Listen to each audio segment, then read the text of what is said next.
Nagbabalik ang PTV Balita ngayon. Nagpatupad na rin ng flexible work arrangements ang Social Security System sa kanilang mga opisina sa Quezon City at Makati City. Ayon kay SSS President at Chief Executive Officer Rolando Macasait, ang kanilang mga empleyado sa SSS Diliman Branch ay work from home tuwing Lunes, habang 4 na araw naman napapasok sa opisina. Ang mga SSS employees naman sa Makati City ay papasok sa opisina ng Lunes hanggang Huwebes, habang work from home naman tuwing Biyernes. Nilinaw din ni Macasait na bukas at regular ang business hours pa rin ang lahat ng sangay ng SSS sa buong bansa. Ipinapatupad ang flexible working arrangements sa SSS sa Quezon City at Makati City upang makaiwas sa sobrang traffic ang mga empleyado. Nakahanda ang pamahalaan na magpadala ng tulong sa Ukraine. Ito ang tiniyak ni Pangulong Ferdinand R. Marcos Jr. kay Ukrainian President Volodymyr Zelensky matapos bumisita sa Malacanang.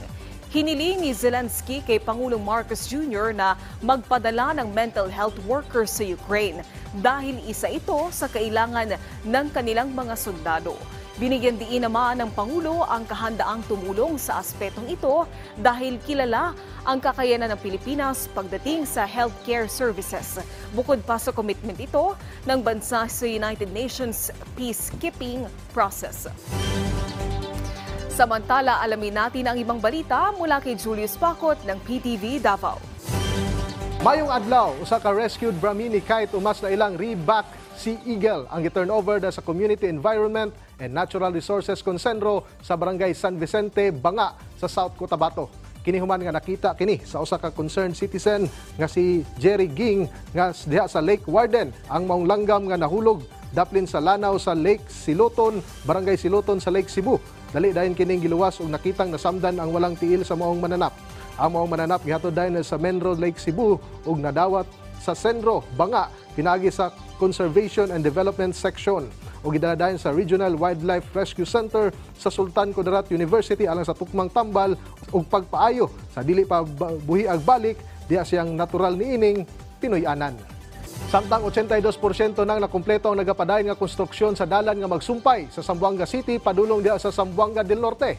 Niadtong Mayo 24 ning tuiga, gi-inspeksyon mismo ni Department of Public Works and Highways o DPWH Senior Undersecretary Emil Sadain ang mga proyekto nga adunay kinatibuk ang distansyang nasa 33 kilometro ang Kuruan to Sibuco Road.